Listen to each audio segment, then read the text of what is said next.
Good morning, round viewer, and welcome to Buck Rogers in the 25th century. Countdown to Doomsday. Okay, that's a bit over the top. None of that. Anyway, made in 1991, this game was created alongside the then popular TV shows and movies of the same name, Buck Rogers in the 25th century. Unlike the games of today, this game was not made with the main characters in mind. They do make cameo appearances, but they do not become the focus of the game. The focus is a team of your own creating going out to save the world. This game is one of the first games I've ever played, and it still remains one of my favourites, even though it is a bit easy and not that challenging, but that's also why I decided to make it my first Let's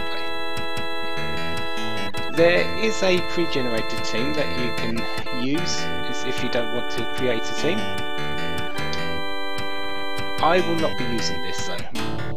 In my opinion, it's not the best. It can be used, it's a relatively decent team, but you can always make something better yourself. Plus, if you want to be connected to the characters, these aren't really the best to use.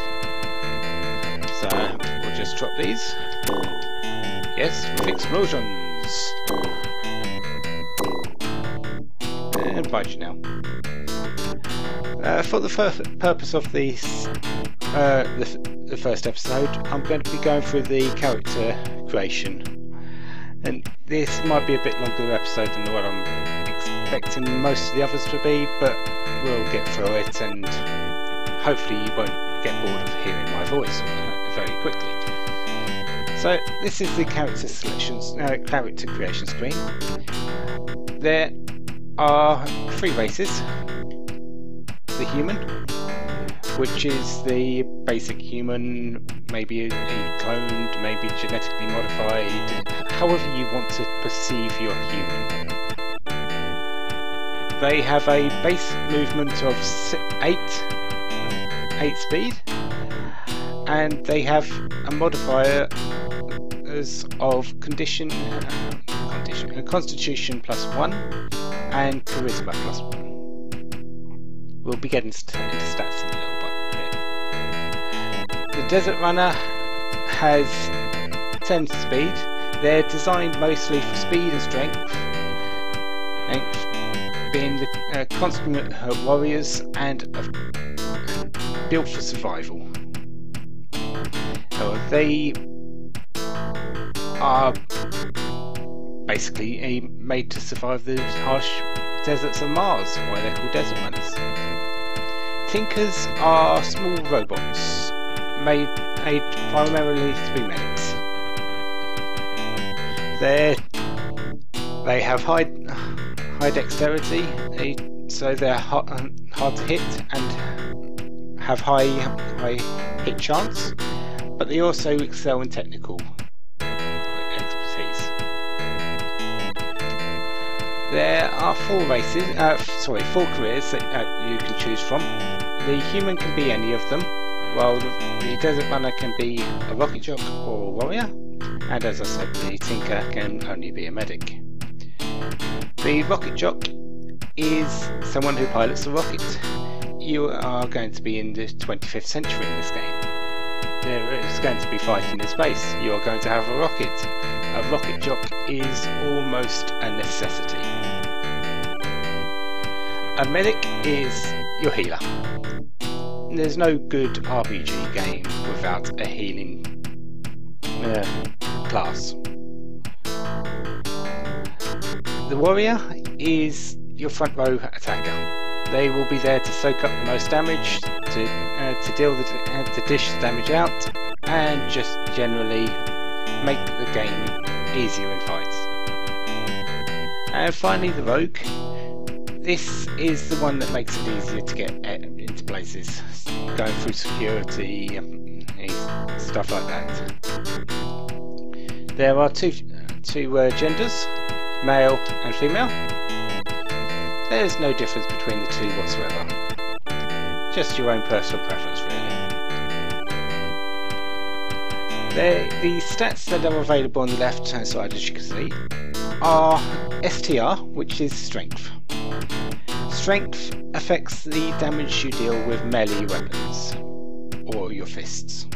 I wouldn't recommend using your fists because it's pointless. You do much more damage with weapons.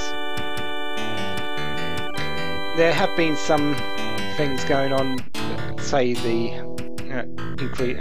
increases the speed of your character, but as far as I'm aware it doesn't. Humans will always have 8, desert runners will always have 10, and tinkers will always have 6. Except when in some circumstances where they are encumbered, and that lowers the speed. DEX is dexterity. This increases your armor class, or decreases your armor class, as this uses a reverse aspect. Like, the lower your armor class, the better it is. It also increases your hit chance, so the higher your dexterity, the better your character is going to hit and dodge. Constitution is your character's health. The higher the constitution, the max HP they can have, and also the max hit points they can get on level up. Charisma affects the success rate of skills.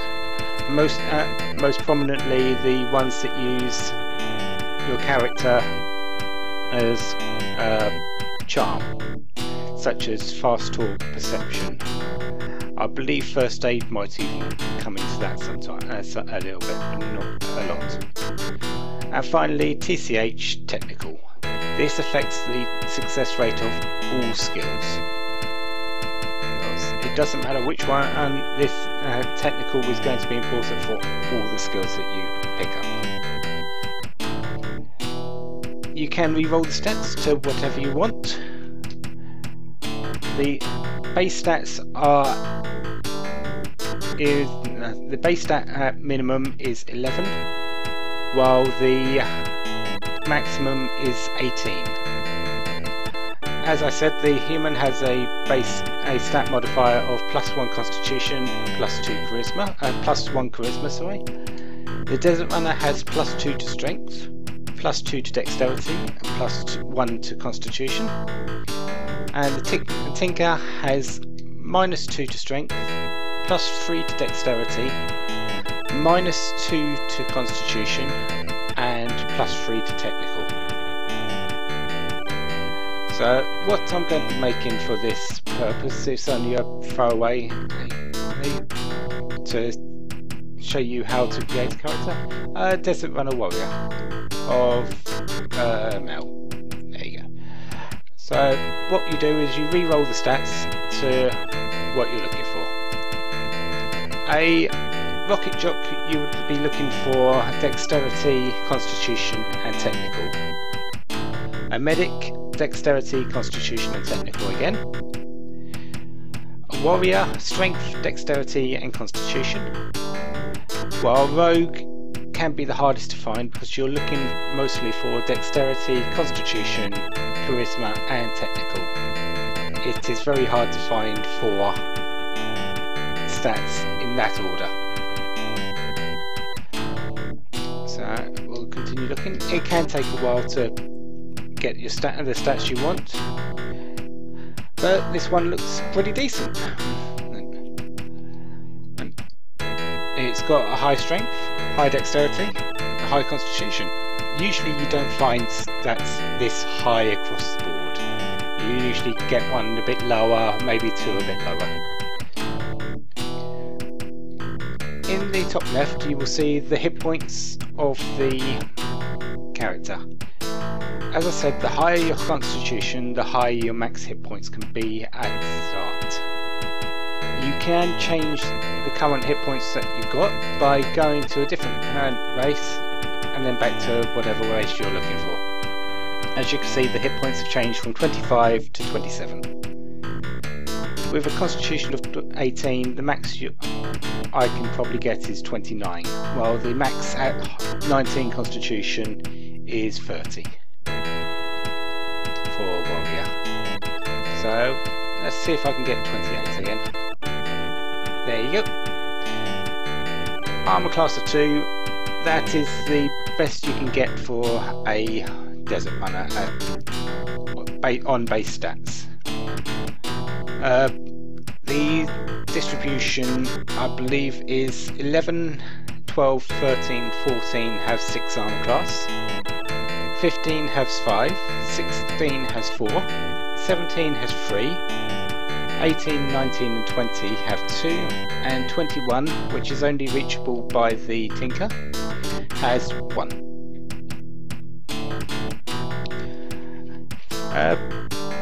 Once you've got the stats that you want, this one's decent enough. I would enjoy having this on my team. And you click the exit and done, and you can enter your character's name. This is Desert Runner Warrior male, so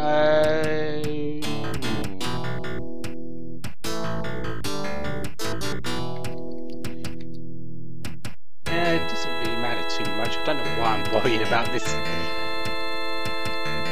character, but we'll just call him Runner. And once you've done that, you press done.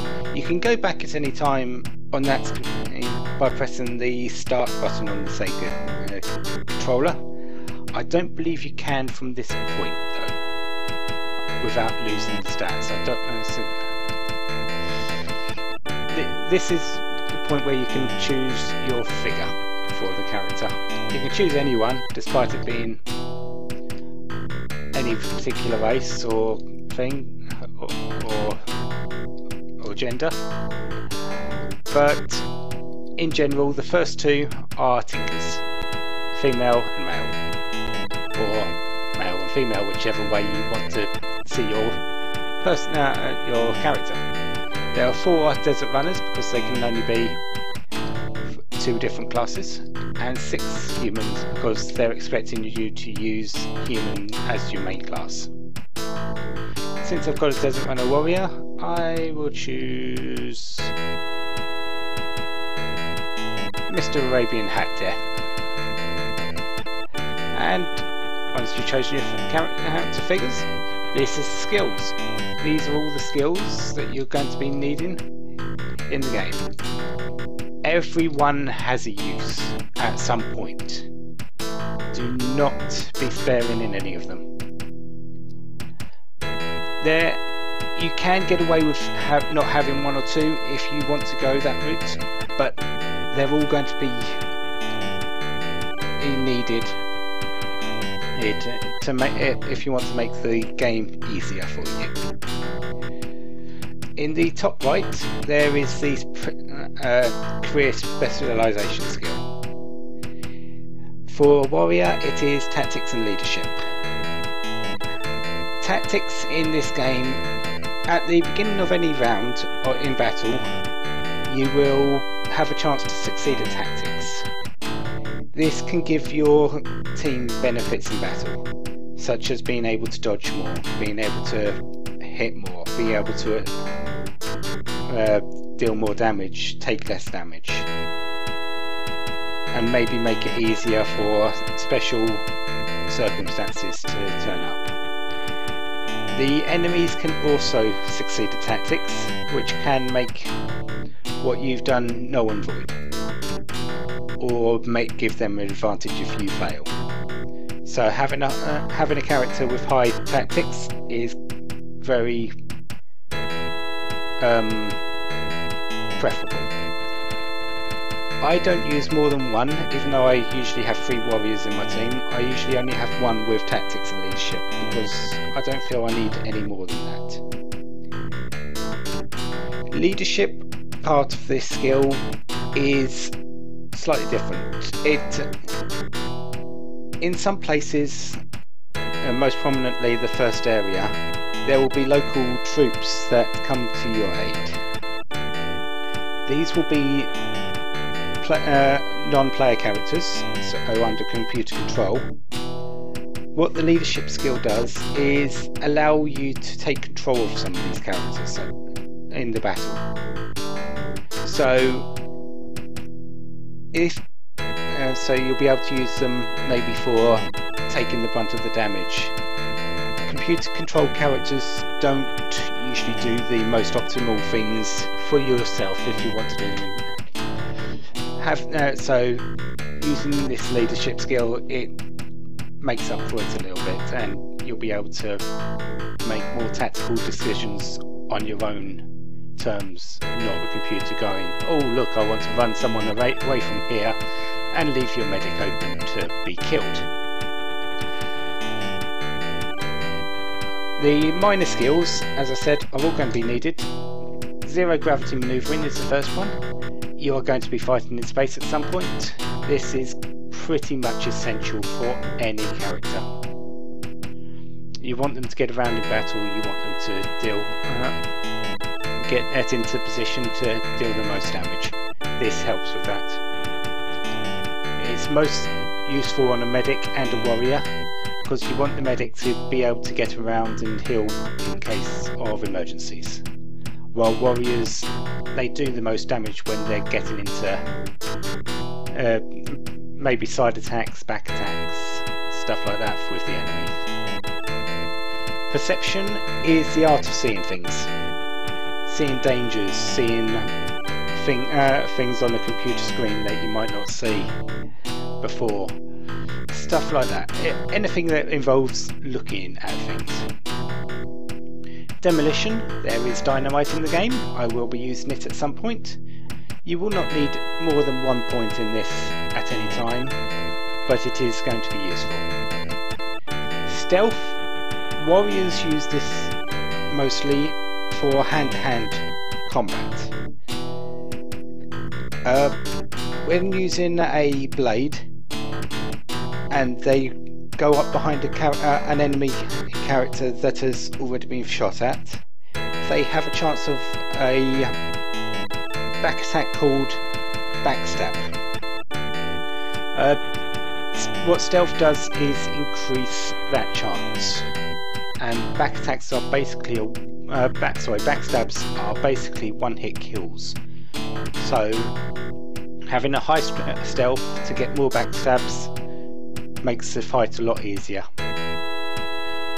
Climbing is a skill of climbing. Ladders, vines, rubble, anything like that.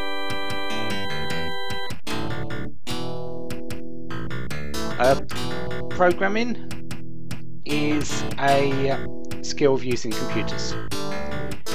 There are computers where you need to get information from. You need to reprogram them sometimes. What that programming makes that possible. Library search is the ability to go to a library, search books, and find things. Some of the later dungeons are only accessible by going through this, into the library and finding out about them. So this is pretty much essential if you want to do some of the side areas. Repair rocket, you're going to be fighting a rocket, you're going to be fighting other rockets, you're going to take damage. This helps repair the damage after combat. First aid is a minor heal in battle. You can use this on any downed opponent to hopefully get them up in battle. It's weaker than what the medic does, but it is very good in a emergency. And fast talk, the art of bluffing, making people see your side of things. It's very helpful for getting past security and stuff like that. Since you've got a warrior here, we'll go with a few tactics and leadership, zero gravity maneuvering, bit of first aid, bit of repair rocket.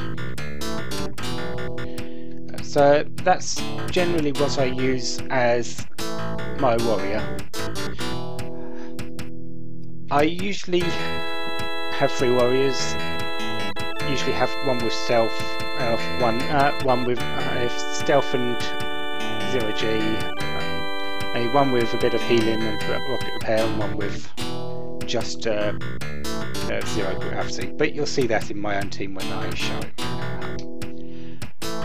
Warriors also have a weapon specialisation. There are 6 weapons in the game, not including your fist, and these are all of them, amazingly. The cutlass is a melee weapon, deals a pretty decent amount of damage, but in all honesty you should avoid it, because the monosword next to it outstrips it in every single way. It's the same range, being melee hand to hand, but it deals more damage, and I believe it also has a higher percentage chance to do backstab. So yeah, you can also get a better version of the monosword in the game than the cutlass. So the monosword is always the hands down one to use. The ranged weapons, the first one being the needle gun. This is a relatively low range weapon, having a range of only 12, but it hits 6 times for a small amount of damage, 1 to 3 I believe. But it is uncounterable by any enemy in the game. It will always hit, or at least do damage when it hits. There is nothing that stops it. It is probably the most stable weapon in the game to use.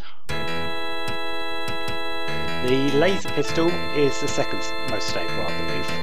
It has extreme range. You can literally shoot from one end of the battlefield to the other, as long as there isn't anything that obstructs your view, such as a wall. It deals medium amount of damage 3 times. I believe the total is 1 to 8 for a base laser pistol. So between the two, it's very good. There are enemies that do counter the laser pistol, mostly robots. Some robots you cannot do damage to when you hit them with the laser pistol. Oh, it just reflects off their exterior. It doesn't do any damage to you or anything like that, it just does no damage to the robot. The rocket pistol is one of the most dynamic weapons in the game. Shoots rockets. Everyone likes to shoot rockets most things, but it's counterable by pretty much everything. It shoots 4 times, it deals a hefty amount of damage when it hits. However, most robots are immune, and most enemies later on have a pack that essentially makes it harder to hit. You only hit 3 times out of 4. So the rocket pistol sort of falls off heavily, and for that reason I don't use it myself. The heat gun has low range, very low range. It's little more than melee. I think it's around about 4 or 6. It does deal massive damage when it hits, but it only hits 2 times at most, and its accuracy is appalling. It is probably the worst weapon, in my opinion, in the game. And if you're going to be getting up close, use a mono sword or a cutlass. You have more chance to hit, and you probably would do more damage through the backstab anyway. But that's just my opinion. It's whatever you want to use. You can try your own things with each weapon, see what your own preference is. What I'm going to give this person is a laser pistol. But since they've got a bit of first aid, they can sit in the back, look to see where anyone needs healing. Because the Desert Runner has 10 speed, they can get to places pretty quickly and do any emergency healing while dealing still significant damage from range. And that's that. As you can see in the top left, the runner has joined the team. You can view the team at any time by pressing the A button on the Sega controller. And you can also reorder the team in any way you wish by pressing the B button and then moving the character around. If you have no character above you and you press the up button, it will take you back to this screen for some reason. I'm not entirely sure why that is. So, but there are 8 spaces, but you can only use 6 characters. So let's put the runner back. I always do that. And in addition to viewing the team, you can also view the character by pressing the C button. And there's everything that we've given the character. Runner has 28 hit points, 2 armor class, the stats that are given it. Its level is 2. And experience is 2000. Desert Runners have 10 move, as you can see on the right, and its FACO, which is to hit armor class 0, is 25%. You can probably improve that later on, but for the moment 25% is pretty decent. The weapons, the attacks and damage are affected by the weapons that you are currently using. As it's the start of the team, I only have a laser pistol. It has 3 attacks. The damage is usually 1 to 8. However, because this character has a specialisation in laser pistol, it has plus 5% FACO and plus 1 to damage on both the minimum and the maximum. In terms of experience, warriors tend to be the slowest to level up. Rocket jocks and rogues are the easiest, with medics being slightly better than that, but significantly lower than slightly worse than that, but significantly better than the warriors.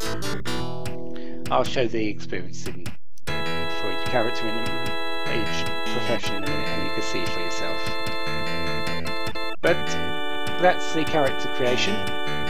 I think it's time we meet the team that's going through with me and with you watching to hopefully save the world. Game 2. Flo, Linus, Victor, Rack, Laura and Castor. This is the team I've created.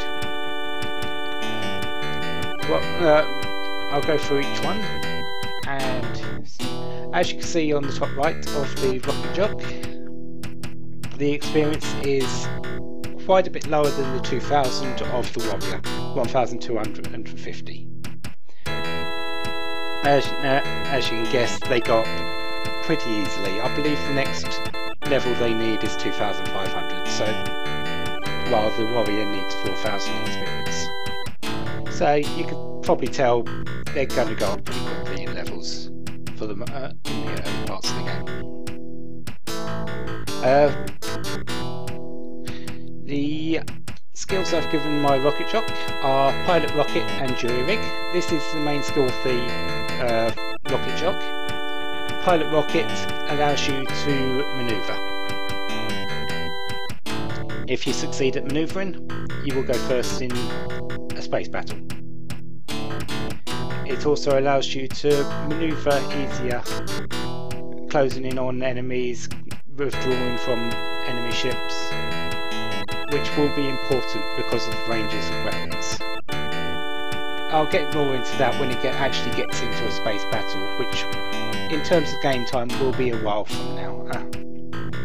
Jury rig is healing, is repairing your rocket in the middle of space battle and afterwards as well. So that's going to be very useful. Again, once we get into a rocket battle, you'll be able to see it a bit better now. Zero gravity manoeuvring, demolition, one in climbing and one in first aid. I will probably be prioritising the main skill of the rocket jock, zero gravity manoeuvring and first aid and climbing individually. Demolition I'll be keeping at 1 because I don't need any more than that. Linus, my first warrior. Pretty decent stats, if I do say so myself. It could have been better, but that's right. Zero gravity manoeuvring, stealth, and the monosword. This is going to be my person that gets in the face and fights and deals damage and stuff like that. Hopefully it gets behind enemies and deals gets a few backstabs. Victor, my human warrior. Zero gravity manoeuvring, first aid, and repair rocket. And is skilled in laser pistol. As I said, I like to have the laser pistol have a bit of first aid so they can move about a bit more freely than having to get into position every time. They're usually the first persons I like to have make a shot in battle as well. As you can see, the 2 warriors that I've had so far haven't had the main skill of tactics and leadership, because that's how I usually do things. I usually only have 1 warrior that has the skill. Rack. The medic has 1500 experience, so a bit more than what the rogues and rocket jocks will be getting, and still quite a bit lower than the warriors. The main skill of the medic is treat wounds. This heals in battle as well as outside of battle. The higher this is, the better. You will be taking damage in battle. You don't want it to rack up, otherwise you're going to have dead characters on your hands, and it'll be a sad little playthrough if that happens. Zero gravity manoeuvring, I will be getting this up as quickly as possible alongside treat wounds, because in space I'm going to be needing to move around, and since the medic only has 6 moves, the Tinker only has 6 moves in the first place, I need this to be better. If she fails, she is going to only have 0 moves in zero gravity situations, which isn't really an optimal thing. She also is my library searcher, being an android or a tinker. I see them being able to go through books pretty easily, and programming, again, being able to reprogram computers, because she is one. Laura is my rogue, pretty average stats across the board, and the skills I've given her. Bypass security. This is what makes it a bit easier to go through the game. If you're wanting to get through some laser grids, this is what you use. If you want to deactivate some robots, some security robots, this is what you use. If you want to just make your life easier going through a security station, this is what you use. And along them lines, this is what I make my rogue. Just someone who will make it easier to get through the tense situations. I've given her fast talk, which allows her to get through people that will ask you who you are, what you're doing, and she'll be able to go up to them and go and bluff her way through, make people think the way you want them to think. It makes getting through a few areas of this so much easier. Perception as well, for that same reason. Just seeing traps, seeing things that your other characters won't be able to see. It just makes it easier. And a bit of zero gravity manoeuvring, because why not? I'll probably be upping these in equal measure, apart from bypass security, which I will be prioritising. And Casta, my final warrior. She is my tactics and leadership person. I will be maxing that and zero gravity manoeuvring before even going on to any other skills.